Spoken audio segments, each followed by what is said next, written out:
রাজধানীর মিরপুরের পল্লবী এলাকায় রামিসা নামে এক ৮ বছরের শিশুকে হত্যার অভিযোগ উঠেছে প্রতিবেশী যুবকের বিরুদ্ধে।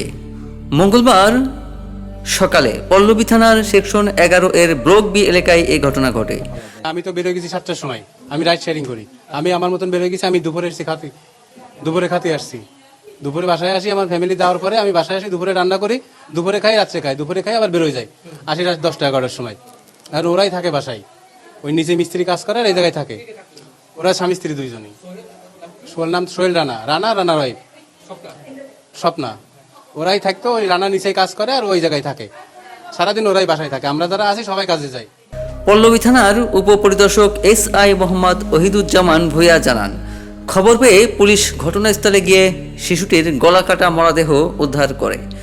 আইনি প্রক্রিয়া শেষে ময়না তদন্তের জন্য মরদেহ মর্গে পাঠানো হবে।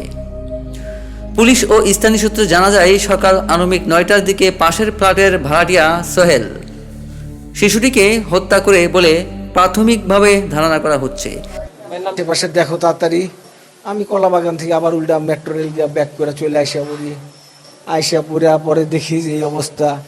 পরে আমার ছোট ভাইয়ের বউ এই দরজা মানে হালকা মনে চিৎকার না কি জানি শুনতে পারছে বা একটা শব্দ শুনতে পারছে, তখন এইভাবে দরজা ধাক্কাইছে, খোলে না, কেউ খোলে না।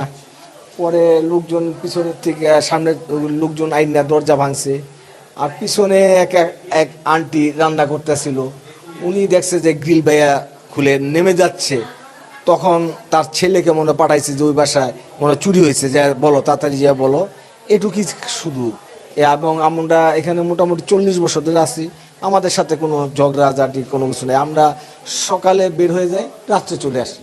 এ ঘটনায় সে এখনো পলাতক রয়েছে, তবে কী কারণে এ ঘটনা ঘটেছে তা এখনো নিশ্চিত নয়।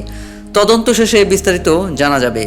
পুলিশ বলছে, ঘটনার পরপরই বিষয়টি জাতীয় জরুরি সেবা 999-এ জানানো হলে পল্লবী থানায় পুলিশ দ্রুত ঘটনাস্থলে পৌঁছায়।